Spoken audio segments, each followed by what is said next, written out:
مزید ایسی نئی ویڈیوز دیکھنے کے لیے ہمارے یوٹیوب چینل پیغام نقشبند کو سبسکرائب کریں اور ویڈیو کو شیئر کریں۔ جزاک اللہ۔ لطیفے سے کیا مراد ہے؟ یہاں تو لطیفہ قلب ہے، لطیفہ تو اس کے آگے لطیفہ کیوں لگا رہا ہے؟ قلب کے آگے لطیفہ کیوں لکھا ہو؟ روح کے آگے لطیفہ کیوں لکھا ہو؟ سر کے آگے لطیفہ کیوں لکھا؟ لطیفہ قلب، لطیفہ روح۔ یہاں لطیف سے مراد لطیف سے ہلکی سے ہو جائے نا، جیسے مثال کے طور پہ جسم اور روح اگر وزن کیا جائے تو وزن کس کا زیادہ نکلے گا؟ آپ کو بتائیں کہ روح کا وزن کیا جا چکا ہے، سائنس نے یہ ترقی کر لی ہے کہ اس نے روح کا وزن دریافت کر لیا ہے کہ روح وزن رکھتی ہے، ٹھیک ہے۔ جیسے آپ اگر ہوا کا وزن کرنا چاہیں تو کیسے کریں گے؟ ایک غبارہ لے لیں اور اس کا پہلے خالی وزن کر لیں، ٹھیک، اب اس میں آپ پھونک ماریں، غبارہ بھر گیا، اب آپ دوبارہ اس کا وزن کریں، کیا وزن ایک جیسا آئے گا؟ نہیں آئے گا۔ وہ جو آپ نے اس میں اپنے منہ سے پھونک ماری وہ کیا ایئر ہے؟ وہ ہوا ہے، ٹھیک ہے۔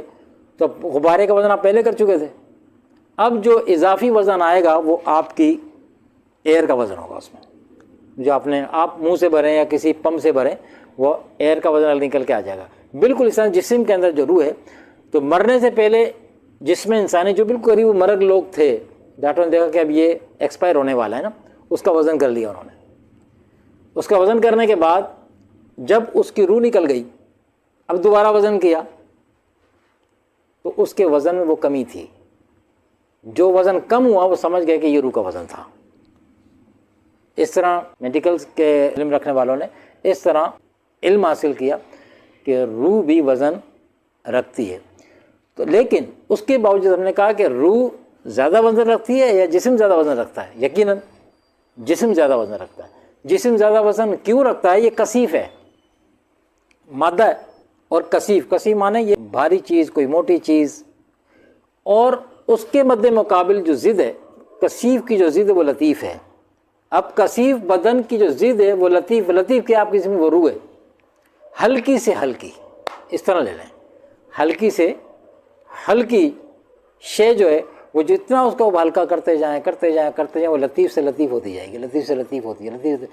اب جب مراقبہ کرتے ہیں نا، جو مراقبات ہیں یہ لطیف قلب، لطیف روح کے سارے مراقبات ہوتے ہیں، جب آپ اس پہ محنت کرتے ہیں اپنے اذکار کے اوپر، لطائف کے اوپر، تو ہوتا ہے کیا ہے، جب آپ مراقبہ کر رہے ہوتے ہیں تو روح آپ کے جسم سے نکل کے نہیں جاتی، جسم کے اندر ہی ہوتی ہے، ٹھیک۔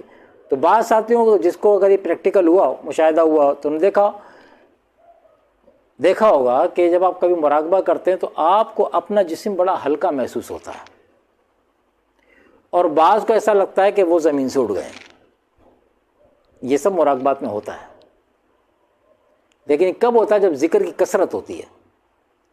ذکر کی جب کثرت ہوتی ہے تو چونکہ روح اور جسم کا تعلق ہے، اور روح کی لطافت کی وجہ سے روح لطیف شے ہے، اور جب ہم ذکر کرتے ہیں تو روح پر جو ہمارے گناہوں کی آلودگیاں ہوتی ہیں جن سے وہ کثیف ہو جاتی ہے، کثیف جسم کی طرح نہیں، ہماری گناہوں کی گندگی کی وجہ سے، تو جب وہ کثیف ہو جاتی ہے، جب ذکر الہی شروع کرتے ہیں لطائف کے ذریعے، تو کیا ہوتا ہے کہ پھر دھلائی شروع ہوتی ہے، پھر وہ گند، میل، کچیل گناہوں کا وہ دھلنا شروع ہوتا ہے۔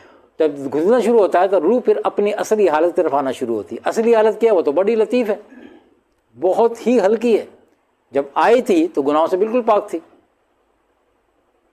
ایک کپڑا ہے، اس کو اس طرح مثال لے لیں، ایک کپڑا ہے اور وہ بالکل یعنی کہ استعمال شدہ نہیں ہے، بالکل آپ دکان سے نیا لے کر آئیں تو بالکل صاف ستھرا ہوتا ہے نا۔ اب آپ نے اس کو پہن لیا، اور پہنا نہیں بلکہ رج کے پہنا آپ نے اس کو، ایک ہفتہ منڈ کے پہن سے کہتے ہیں، منڈ کے پہنا، ادھر بھی بیٹھے ادھر بھی لوٹ لگائی جیسے بچے کر لیتے ہیں۔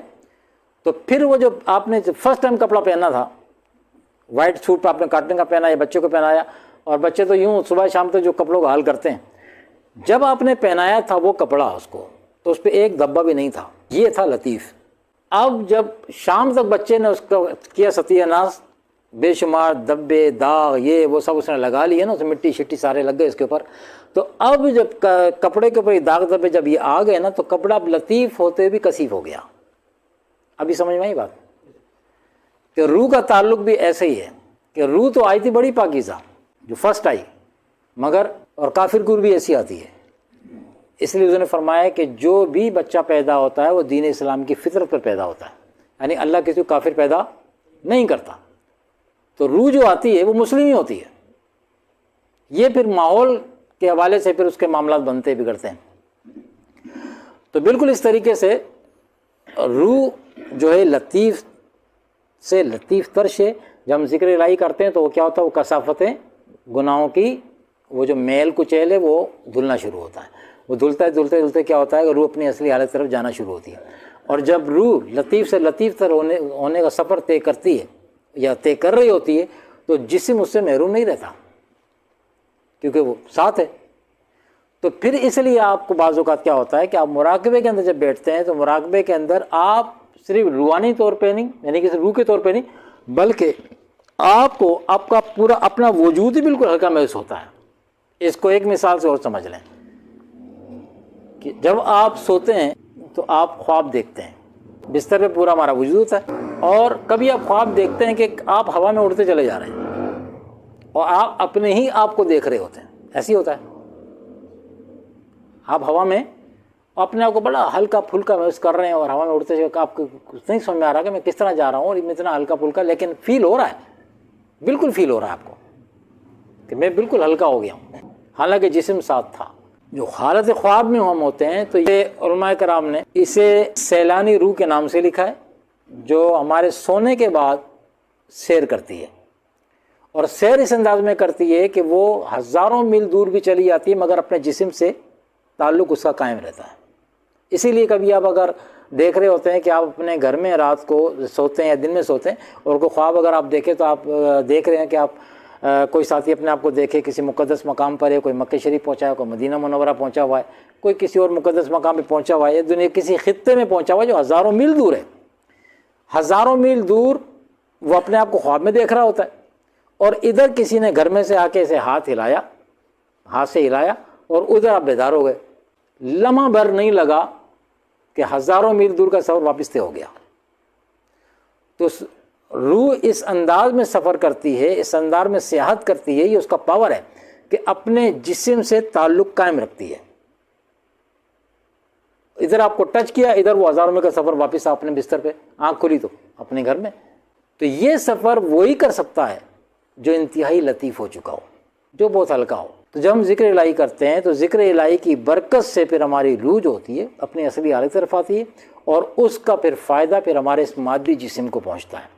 پھر جب آپ یہ جو اذکار کا ذکر ہو، لطائف کا ذکر ہو، تو اس کو لطیفہ قلب، لطیفہ روح، آج ہم پڑھیں گے لطیفہ سر کے بارے میں۔ تو ان کے نام کے آگے جو لطیف لکھا ہوا ہے نا، لطیفہ قلب، تو لطیف کا مطلب کیا ہے؟ ہلکے سے ہلکا، بہت ہلکی شے، بہت ہلکی شے۔ ایک اور مثال دے دیں، آپ پانی پیتے ہیں، ابھی جو پانی آ رہا ہے نا، جو سیلابی پانی آ رہا ہے، مٹی، بالکل مٹی والا پانی آ رہا ہے، ٹھیک ہے، یہ کثیف ہے، یہ کثیف۔ اب آپ اس کو فلٹر کی طرف لے جائیں، جب اسے فلٹر کریں گے تو اس میں سے کیا ہوگا؟ اب آپ اس فلٹر پانی جو گلاس میں ڈالیں گے نا، تو اب اس میں سوئی بھی ڈال کے دیکھ سکتے ہیں۔ ابھی جو آ رہا ہے فلٹر شدہ پانی لطیف ہو گیا، اور بنا فلٹر شدہ پانی کثیف ہو گیا۔ وہ پانی بھاری تھا، یہ ہلکا ہو گیا۔ یہ آپ کے گردوں کے لیے بہتر ہوگا۔ مزید ایسی نئی ویڈیوز دیکھنے کے لیے ہمارے YouTube چینل پیغام نقشبند کو سبسکرائب کریں اور ویڈیو کو شیئر کریں۔ جزاک اللہ۔